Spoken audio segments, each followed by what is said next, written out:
her. The thing with an eclipse is it has a lot to do with reversal. So I think a lot of people are showing their true colors. And I think pushback on all sides is about to start. So the future is now. Other than that, we're taking care of our cat Zane, and he pushes back when we try to give him his medicine. Right? This is true. He goes from weak 21-year-old cat to... It takes two of us to hold him down. Yeah. He's so frail until, and then we're the frail ones. And I think that's the reversal there. He's aging us, and he's starting to take our energy. But we're really excited to have Gina joining us. I just want to say beforehand, Gina, as I said before, yours is the only tarot I have ever seen that I wanted to learn. Tarot of the Moors. Tarot of the Moors. And you're the artist for it too, right? Yes, absolutely. Well, first of all, thank you so much, guys, for having me. It's always fun. You guys are my favorite people on the planet. So yeah, Tarot of the Moors, that came about as I was just doing research around the origins of tarot. And of course, I'm a big Egyptophile, I guess if that's a word, and loved looking at just the Middle Eastern culture. And I went to Egypt twice. But as I was researching, the Moors kept coming up, Moors, Saracens. So I had this inkling to start painting again. I hadn't picked up any media outside of the computer. Hadn't picked up a paintbrush or a pencil since 1986. And didn't know that I wanted to really do a deck, but I wanted to paint these images. It just happens when you start studying tarot. And yeah, I fell in love with the Alhambra and wanted that image to be used somewhere in a deck. So it just started from there. And I didn't know I was going to complete it. I said, I'm just going to do one card. You know, I'm going to go buy some art supplies. I don't know. I might give up. This might be a ridiculous thing. Why do I want to, get into this? I don't want to spend a ton of money on art supplies and have it sit for 20 years. So just gradually started doing a card here, a card there. And the idea just, I call it a download, it's like time and a download. So that's how it came about. But thank you so much. It was a very cathartic experience to paint that deck.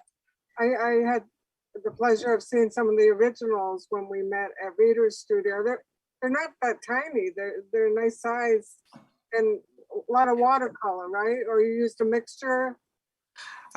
They are actually about 6 by 9, so they're not that big. So that's about a half of a sheet of regular paper, somewhat. And I used water mixable oils. Oh, that's yes. So, old Illustrator trick, because when I never learned when I got out of school, they were just putting computers in school for art. That tells you how old I am. And so they were putting I wanted to do it by hand. I didn't have time to learn how to do things on an iPad. And it was just old technique of, if I'm going to use oils, you have to let it cure, and who has that kind of time, especially when you're on a deadline. So acrylic base with the water mixable oils on top. So do you feel you were in Egypt in a past lifetime? We're kind of segueing into the psychic development thing. Oh, absolutely. But I never actually believed in past lives. Growing up in New Orleans, I went to Catholic school. I don't know if that's stuck or not. But yeah, I was always fascinated by things that I didn't know that you would label under, everybody looks at horoscopes, astrology a little bit. I always was fascinated with astronomy, science more. The concept of past lives was never really entered into my realm until I started my metaphysical journey. But I share this story often. My first tarot card reading I got into tarot through the UFO and abduction phenomenon. And so I was involved in MUFON, which is the Mutual UFO Network. It all started with seeing the cover of Communion by Whitley Strieber. And I'm going, that looks so familiar. But yes, so went to my friend at the time said, you should get a reading, and I said, I don't believe in that stuff. So long story short, two different readers. One was using tarot and the other, she was a clairvoyant. And the first thing they said was, so you've had a past life in Egypt? And I go, yes, everyone was Cleopatra. Sure, yeah, right. But it progressed into always looking at pictures of pyramids or anything from Egypt and feeling extremely homesick, even before that. So the other part of me getting into tarot was going to this woman getting readings. And she said to me, I don't know why you're coming to me. You're very psychic. As a matter of fact, you're going to be reading for others one day. And I went, yeah, right. So, and so anything that I get into, I want to have I study it. And in terms of, the first reading I did for myself progressed into a reading for someone else that was turned color saying, oh my God, how did you know that? So I never thought of myself as a psychic or a medium. I just thought I do a really pretty good job at reading cards. So that's what I'll use. Hey, Jeff, I have a question for you. When did you realize that you just didn't have like business intuition or flying by the seat of your pants? When did you realize that you had that going? I mean, originally, like probably maybe 9 or 10 years old. Really? Oh, so you've always known. Yeah, it's just you don't always tell people. That's interesting. Or it might get shut down because no, you didn't see that. No. It's what I learned really early on is people not ready to receive messages they don't know are coming. And so that's why I had a hard time dealing with young kids, because I saw through them, and I chose not to have friends rather than deal with people who were fake and phony. It's interesting to me that you've always been in communications because, you're talking about your intuition, then you got into ham radio, then you got into voice over the internet, and now you get to, Web3.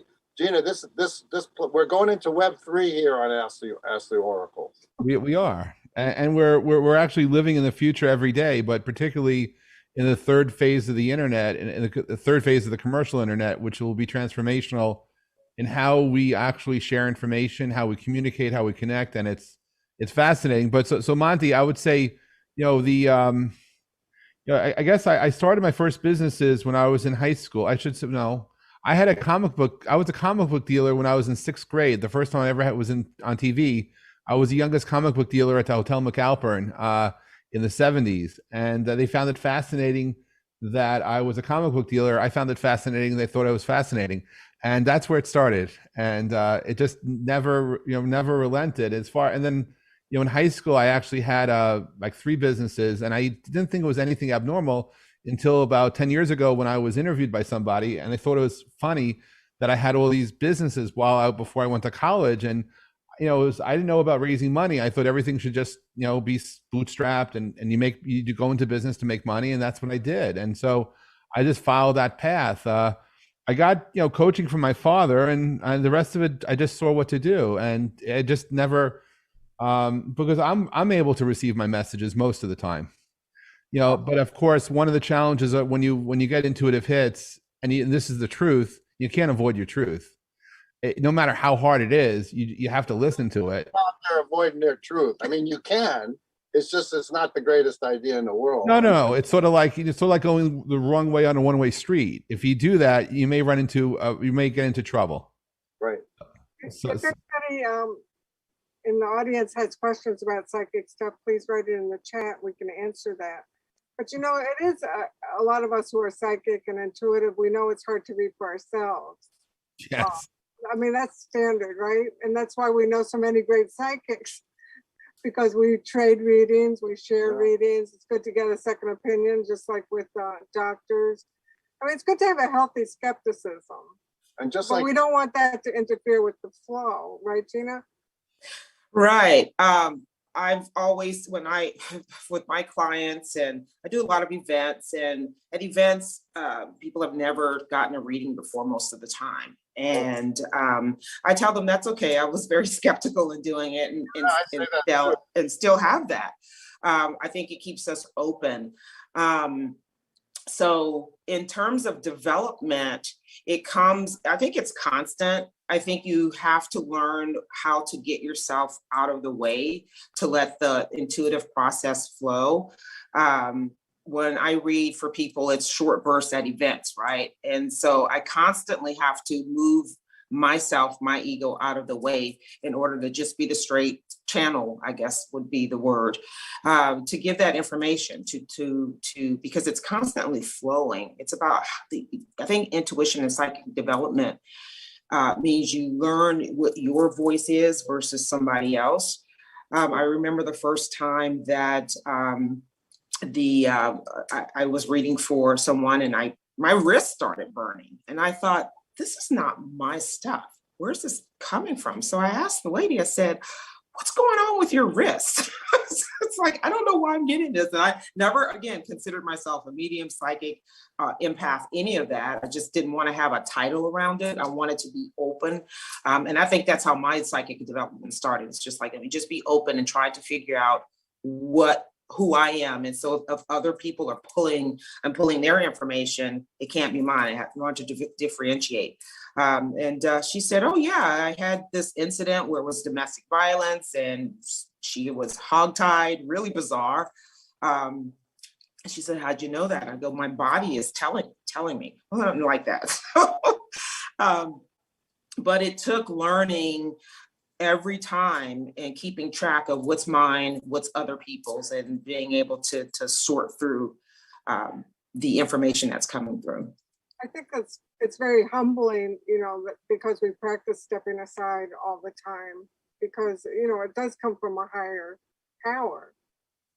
So I think, most good psychics or good artists for that matter, they're humbler because they do that all the time. They're always channeling. Well, you're very humble. I had a psychic hit on Amy's new art book. I did. I remember saying to her, yes, I said, it's time for you to have another coffee table art book. I was skeptical. No, she really was. And I said, no, we're going to do it. We're going to do it. And here it is. Look at that. Here it is. Enchanted Worlds, fresh off the boat. And we're having Available a now. about it.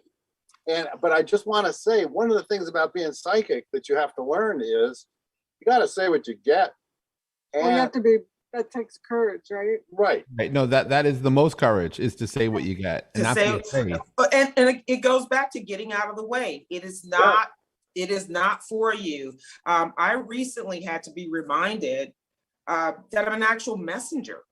Yes. And it came, came through a family member that said, you're a messenger, and it is not your responsibility that it's like once the message is delivered, that responsibility you're relieved of. It is the information that you give to a person. They have to decide what to do with it. And you have no ties to it. So being unattached to outcomes, that's one of the other parts of psychic development. I have no attachments to what I'm saying, but I know, there's a knowing. The information has to be delivered. And if you start to think, intuition is not about thinking. It's about flow. Right. And if you think about it and dissect it, you can lose the intuitive process. I think someone in the chat had a question about if you could lose your intuition, or something to that fact. You guys can read the questions. I don't want to flip back, but yeah, that's a good one. I think if you're afraid, you can lose your intuition. Well, if you don't keep it up, it's like exercise. Perfect. Well, practice makes perfect. Or if you don't, it's the saying, if you don't use it, you lose it. Yeah. Right. But also in the moment, if you allow yourself to be distracted by certain emotional attachments, or certain other energies will come in and block you at that moment. So you may have intuition, but you may be in the heat of a battle, you may be yelling or screaming, and most likely you're probably not being intuitive at that moment, being reactionary, because it's more, so you kind of lose it when you maybe need it the most. And absolutely. For me, I was fortunate to play in the World Series of Poker for 2 years, back in 2005 and 2006. And for those of you who know poker, you may understand when I say all in, oh my God, I just lost. And what basically happened was I had to go all in because being blinded out anyway. And I had the best possible short stack. And on the river card, I lost. But I saw that after I said I was all in, not before I played that hand.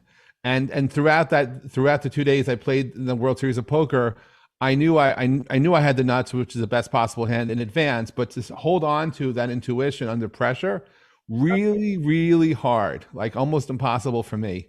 Well, that's what made Bruce Lee one of the best fighters ever. Is he was so practiced and so skilled, but he got in trouble with other martial artists for saying that when he was in it, he forgot everything and just flowed. Because that's why the goal of every martial artist is to be like water. Well, that's a mastery, right? Right. And that's why, Gina, I feel your confidence, but that comes over time, right? I think if we go back to people that maybe are more timid with pulling cards or doing a reading for someone else or trusting themselves, they're sort of at the beginning stages that it grows. The confidence grows the more you do it, the more you see how it plays out, the more you trust.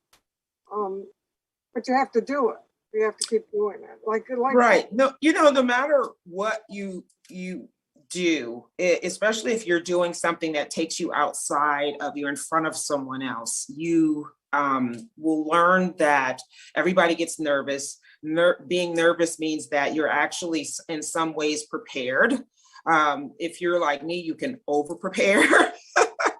and then it becomes unusable in some instances.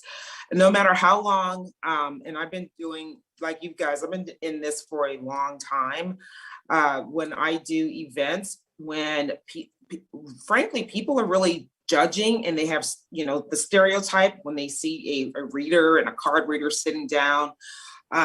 There's nothing like playing Test the Psychic. And if you don't know yourself, you wouldn't be able to participate very confidently in anything like that. And I love it when it's that challenge, when people are, they get the stance of, let's see what you got. Tell me something new. Tell me something I don't know now. Right. Now. Or I love other people sitting around and they'll tell you what to tell them. Hey, tell them this so it freaks them out. First of all, I'm not going to remember that. I have CRS.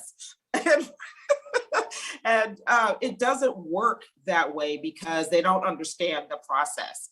I told somebody, you can study, read, but when you're sitting there and a person is sitting across from you, this is a mirror and you can't, the intuition. And if you've worked to trust what you are, what comes through, it becomes, the confidence level becomes, confidence is the first. Who would not do this without developing confidence, knowing your stuff? That's how I am. It's a profession and it's a responsibility. But we've heard it all, like you ask someone, how are you? Well, you should know you're psychic. Well, when you're so psychic, why aren't you rich? They say, well, why don't you win the lottery? And I just point to Amy and say, I did. There you go. Yeah. But it's I explained to them the concept of randomness and luck, and that's why.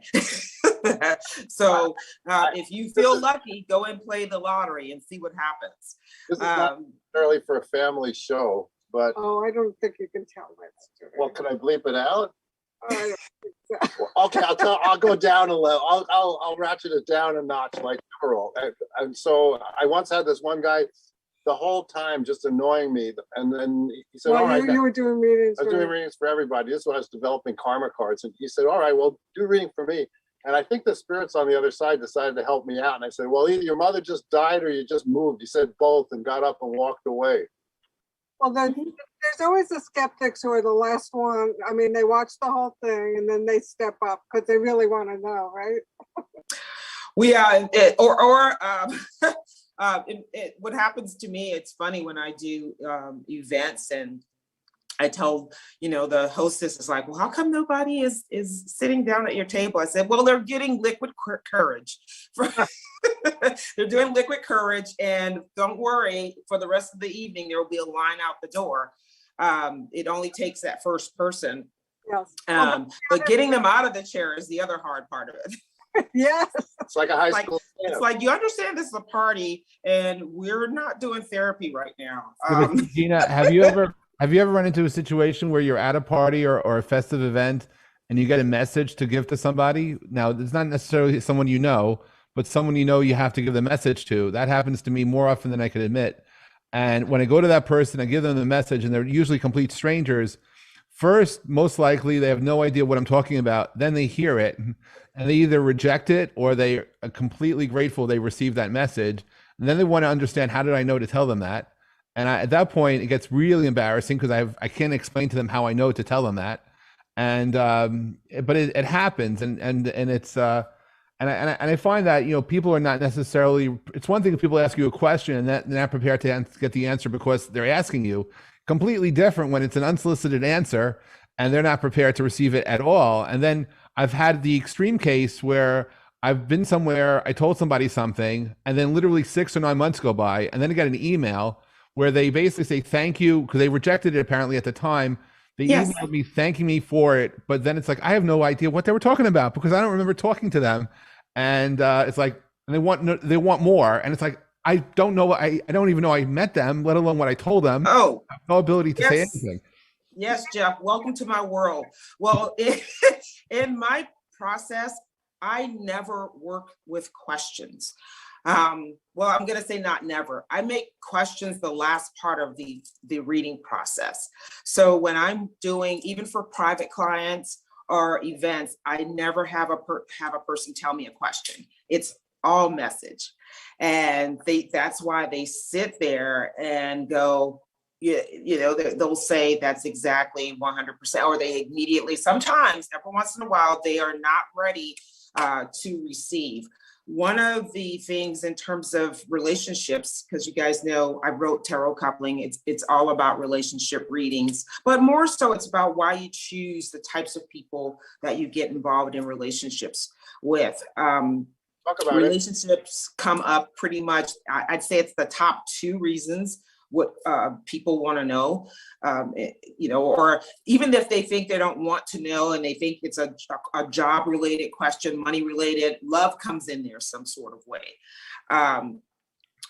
Getting into infidelity is one of those really, you have to walk that fine line, because sometimes it absolutely will show up and the person is not ready to deal with it. And so I typically will put something in there that there's an interference of some sort in your relationship, just to see if they're going to bite or not.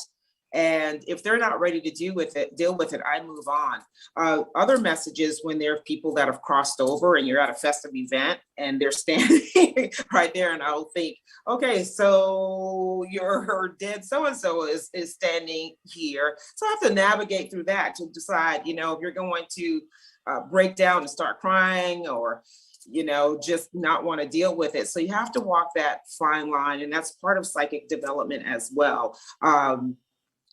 Because at a point you do have a level of responsibility for not leaving that person in a space where they're not prepared.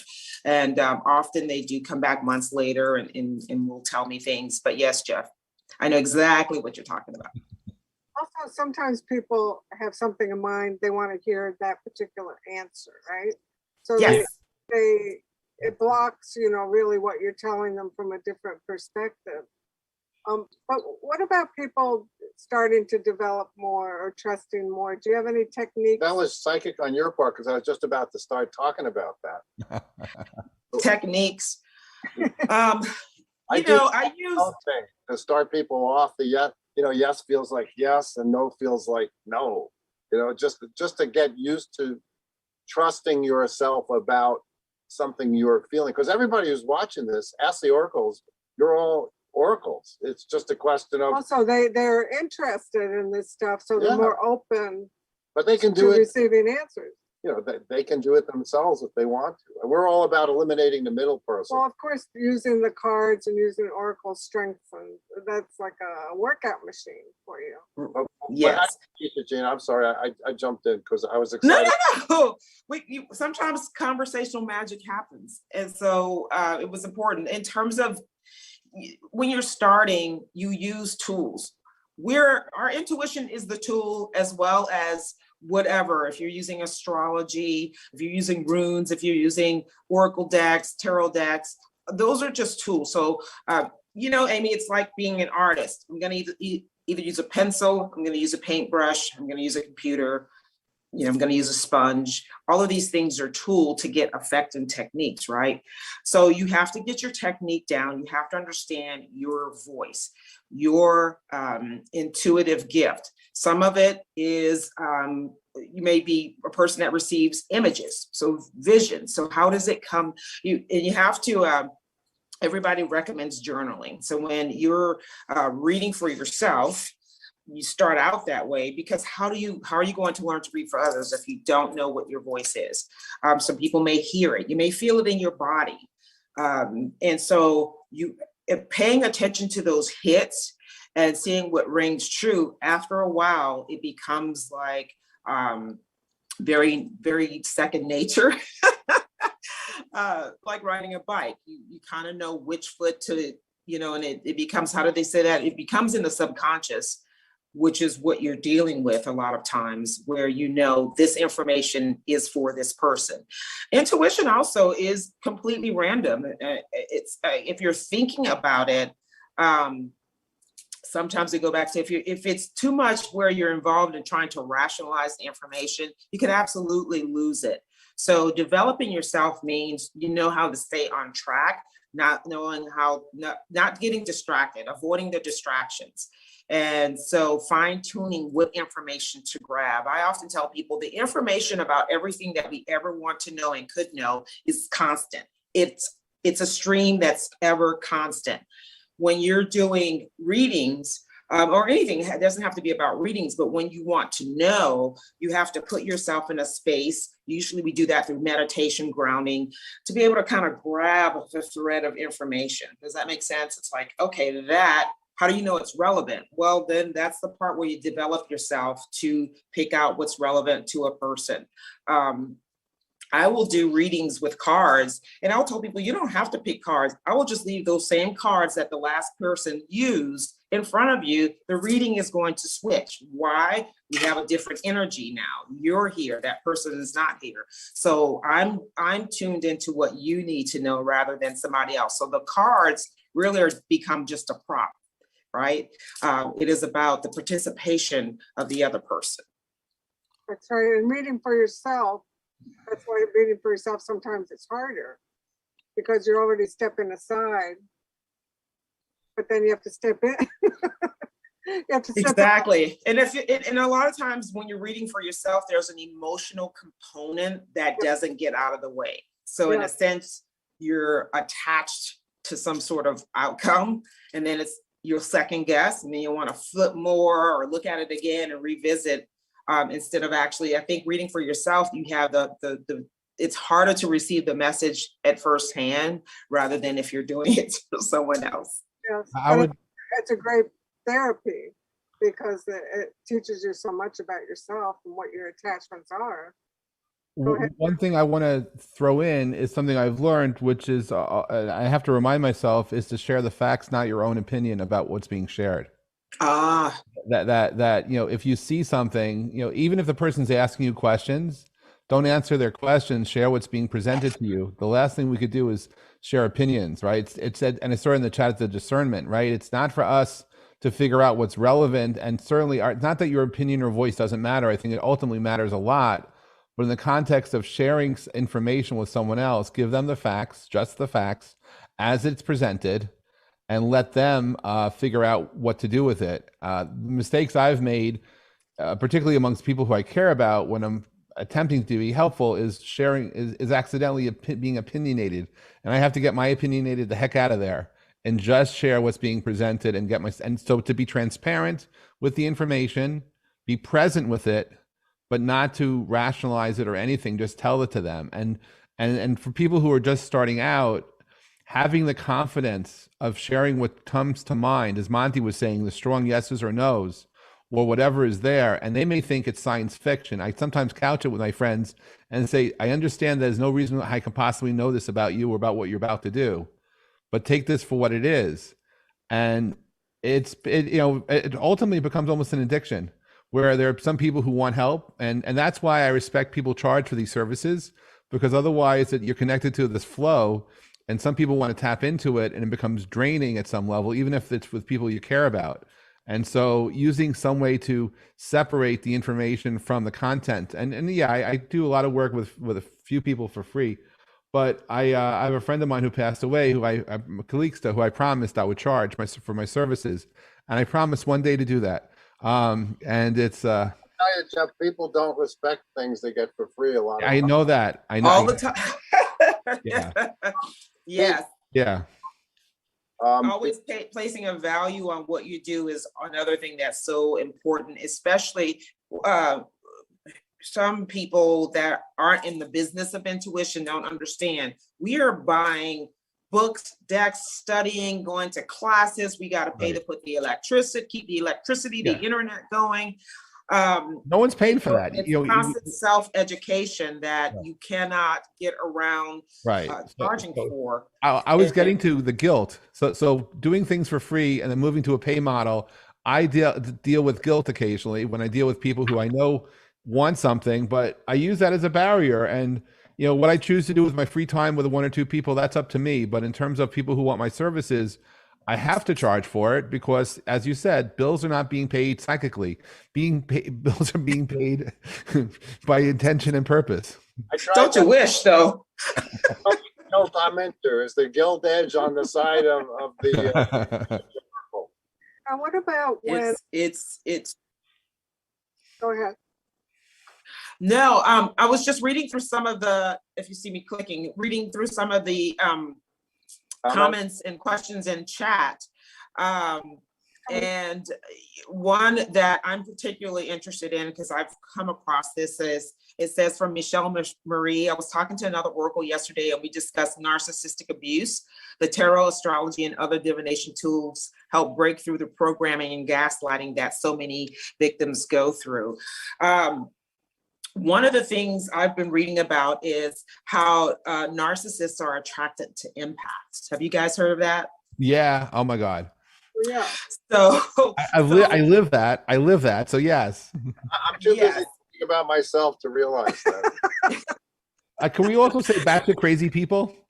It really sucks. But yeah, narcissists want the light. And I've discussed that in terms of when you have a light, when you're doing this work, you're a light worker. And that's very attractive to people that want to automatically feel special.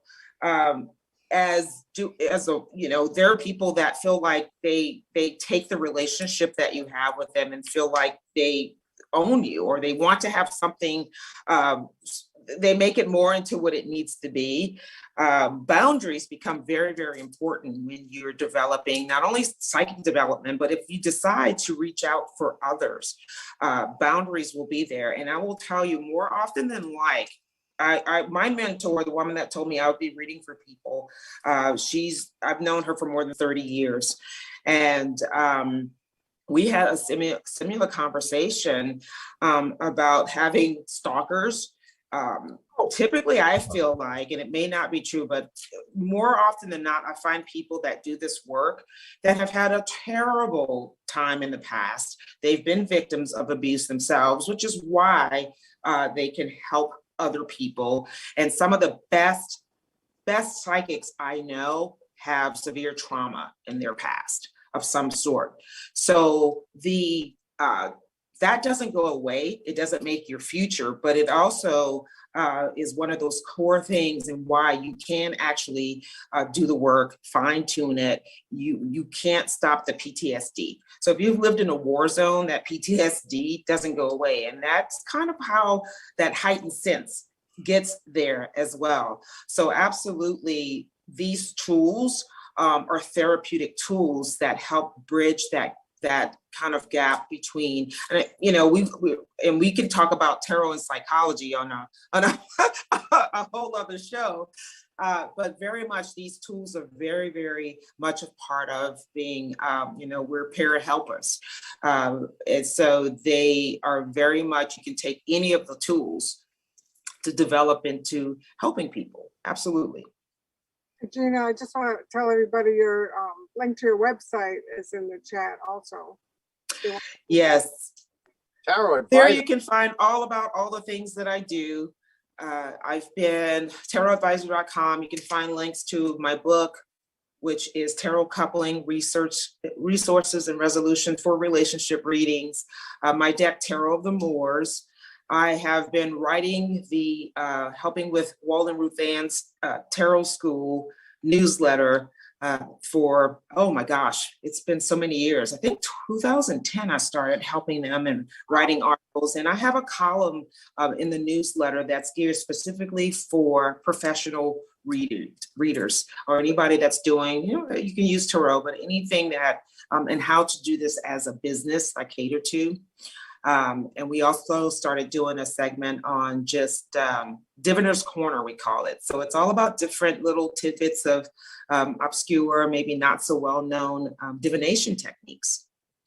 So it's the tarot, you can go to the tarotschool.com and go to their newsletter and find, we've had, I think they keep all of the links going back to 2010. So it's a very cool thing to do. It keeps my voice going. That's important. I just want to tell everybody that next week we are going to focus on boundaries with our guest, Liz Worth. There we go. Very, Very important topic. Yeah. We're all always learning, right? Yeah, Amy and I could teach, you know, you've heard of Outward Bound. We were going to teach a course called Outward Boundaries. That's very much needed, especially for the work that we do. And in my book, I talk about attachment styles. So the attachment that we gain from our caretakers, we carry those over into not only our intimate, you know, romantic relationships, but relationships with groups and bosses and, you know, just people that are significant. And you know, there's a play there, which I've taken attachment styles, 4 of them, and related them to the tarot suits. And so in my own experience personally, I have found it to be so spot on, even going, oh, this person is this type and I probably should veer away from them. And it proves to be absolutely the thing. But it's, I spent a lot of time researching because psychology is one of my favorite things. And I think I started out in the book saying, you know, if you're going to be an advisor, you might want to know a little bit. You don't have to have, because I certainly don't have the letters behind my name, but you may want to learn a little bit about what it takes to advise people, what you're looking at, how to talk to them, and just maybe a little bit, unless you feel like you don't need it, but it was certainly important for me. Well, yeah, I mean, I think we get into this because we're fascinated by psychology and by people, and you know, what a fantastic tool this gives us to tune in. I just saw this. Jeff can now say the sky is falling because the sky, It is falling. the It's sky falling. is falling. It did. Oh, That was really cool to watch, actually. Just happens. Yeah, but that's yeah, it looks like the boundary class is going to be popular here. this is the room you read me in, dude. It's going to be really, I think that's one of those other things in how to deal with difficult people, difficult clients. Part of the process to say again. I was just saying how to deal with difficult life because life is hard for everybody. Also, I think you were addressing this before about how to deliver it, or you know, is the person ready to receive what you see? Sometimes you see things you can't say. Yeah. And sometimes things are blocked. You know, sometimes people have a question, but it's unclear. You're not supposed to know. Yes. You know, I did I worked as an online psychic for many years, and I had a client that was going through a separation. A wife left him, and he came, was frequenting me for readings. And one day, and I just went through this not too long ago, maybe about a month ago with a client, but this guy kept asking about if she was going to come back, what they were doing, what she was doing with the other person. And I, for the first time, the reading, I shut down and said, no. Yeah. Pay attention to your son. Good on you. Good on you. I literally could not look at the relationship anymore. And I went into a space that it was the first time where I got moved into a place where it was absolutely pay attention to your son is all I could remember saying. And I started describing all of these things that I do not remember. Well, he wasn't happy paying for a reading, not getting what he wanted to know. And I physically could not, it couldn't come, anything about marriage could not come out of my mouth. And so we closed the reading, and I thought, well, I'm never going to hear from him again. He reaches out to me maybe 3-4 months later. As it turns out, his son and daughter that were still living in the house, because the woman left, he had moved to another space. They had a party, and the son blew his brains out in front of everyone. Oh. Yes. So that still gets me. And I just recently had another regular client, same thing, insisting on, it's the psychic spying or what are they going to do? And it's like, this needs to be about you. I absolutely cannot look at that. So when you learn your gift, when you're developing, you also have to learn to say no. And things are just not going to be, talking about delivering the message. The most important message was about, hey, pay attention to your son. Something is going on. And what people think they want to know, it's not so much block, but one of the things I've realized in doing this is people want to know that things are going to be okay. They want their normalcy. If something has shifted and is difficult, they want to get back to normalcy as soon as possible. So they want to know, have that knowing that you're going to see something is okay.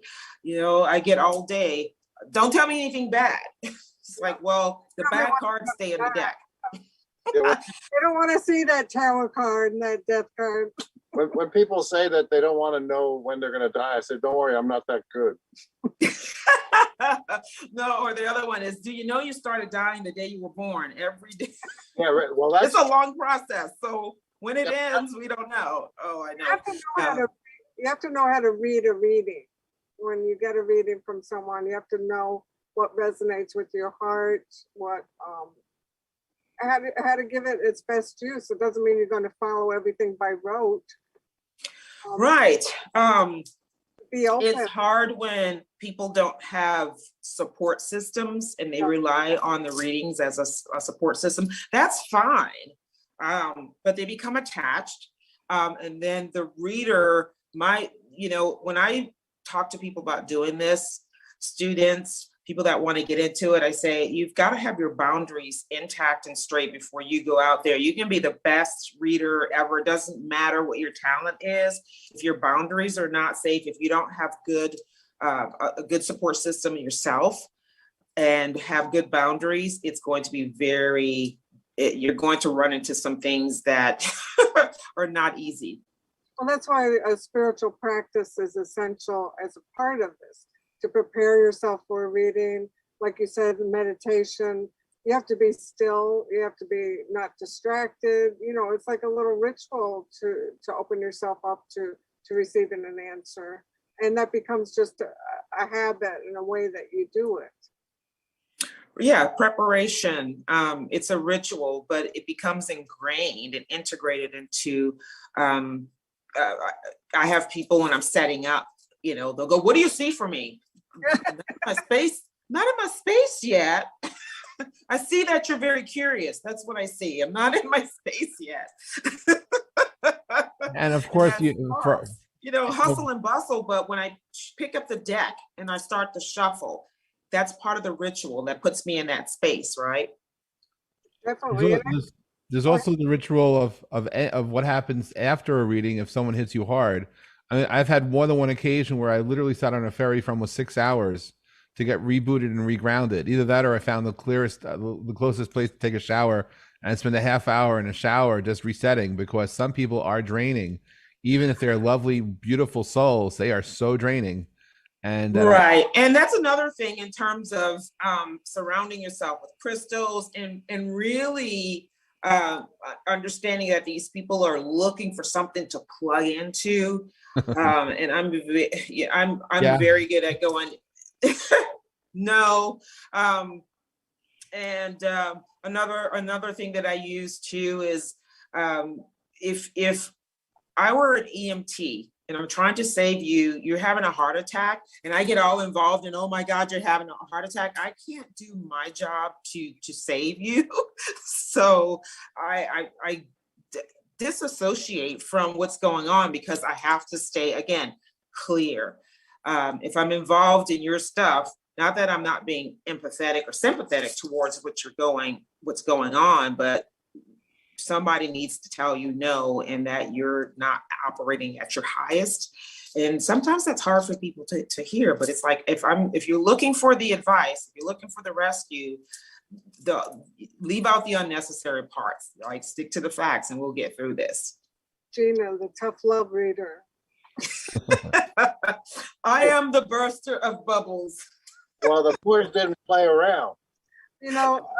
A lot of people, they don't necessarily want to become readers, but they want to enhance their intuitive gifts, just making everyday decisions, right? Right. I see people torture themselves, and overthinking. The perfectionism, I guess, is the killer of that. Yes, to me that leans into a little bit of ego, and again, it's the same to me. It's whether you're reading for yourself or others, you've got to get out of the way. Yeah. And if you're reading for yourself, writing down what comes through is essential, and then going back and revisiting. And if you can't talk to yourself, then who are you gonna talk to? And that's also about the relationship you have with source. I say source because that incorporates God, whatever of that level that you attach to or subscribe to. You have to be attached to source. I tell people often, I couldn't do this without my attachment to that source. And so that line of communication has to stay open, and it naturally is. I mean, we've been given this to survive in the wild. So, it's basic everyday survival. And you wouldn't second guess if you knew outside your door was something dangerous, but you have to pay attention. And we are bombarded with information all day long. We are constantly marketed to, told what to do, what to buy, it's all around. So how to break out of that information, what is useful to you? We naturally do it. We just don't think about the intuitive part. The other thing I wanted to say about intuition is there's a creative component to it. And being a creative artist, Amy, you probably would understand this. Creativity and intuition goes hand in hand. When you're not thinking about it, you're just going through the flow. For me, painting, I could get so many things.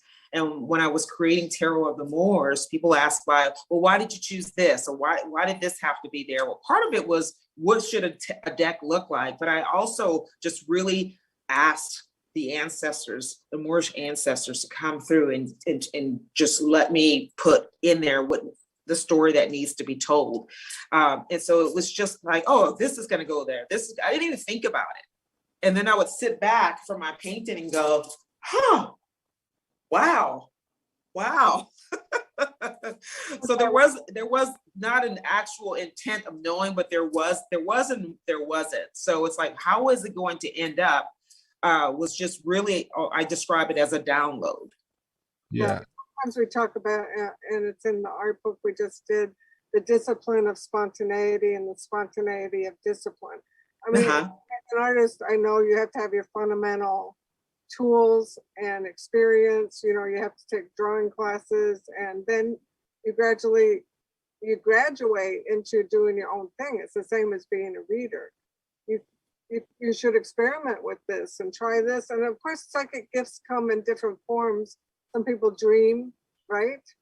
Some people get it through the cards. You want that tool, but there's all different. It's like being an artist. There's such a variety of ways, and we see that on Ask the Oracles, all the wonderful guests that we've had that work in very individual ways and get their information in very particular ways. And some people are good at business, and some people are good at love. You know, sometimes there's a specialty involved. Yes, I wrote an article in Tarot Tips about your finding your niche as a reader, because there are some people that are particularly good at certain aspects of life. Like my mentor, she's not a lawyer. She's ran several businesses, but she loves doing the business stuff. I've had people say they don't care about relationship stuff. They don't want to look at it. Don't come to them for that sort of thing. What they're interested in is spiritual growth, spiritual development, and taking that. So finding your niche as a reader is another aspect of it.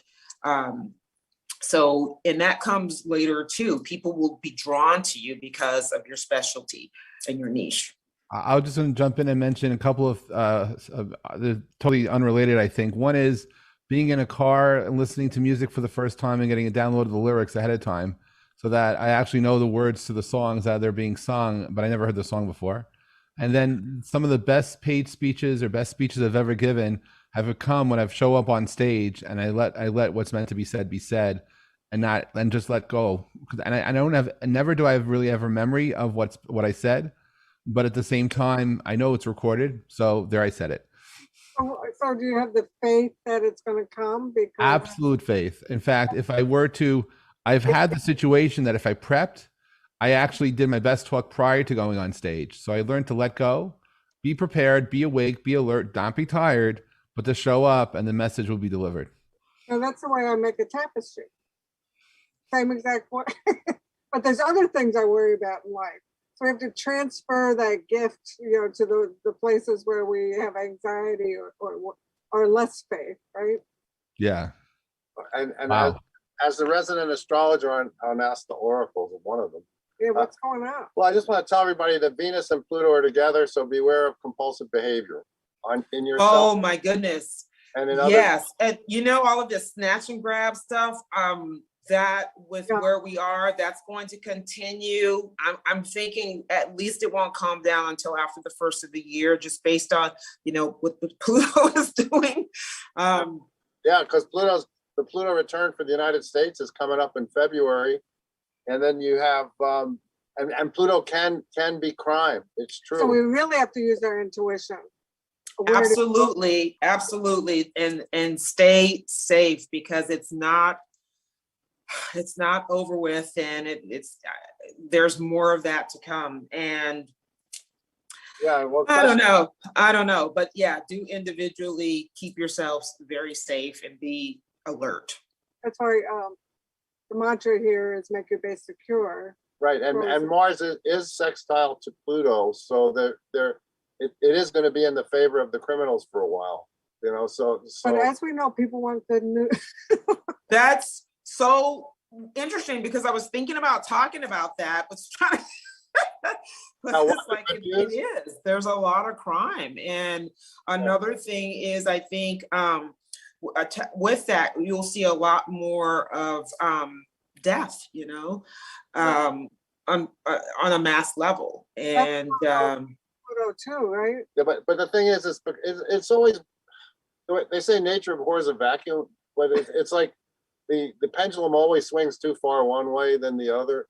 All the crime is gonna end up with a lot of laws against the crime, and a lot of district attorneys going back to being district attorneys and not being nursemaids. Absolutely. It will swing the other way. And you know, humans are creating a lot of it's like consequences, right? Yeah. Well, you know But that. What do you think about that as far as the group energy, you know, creating group karma that we're all experiencing? well, I think it happens. I also think that, you know, it's cause and effect.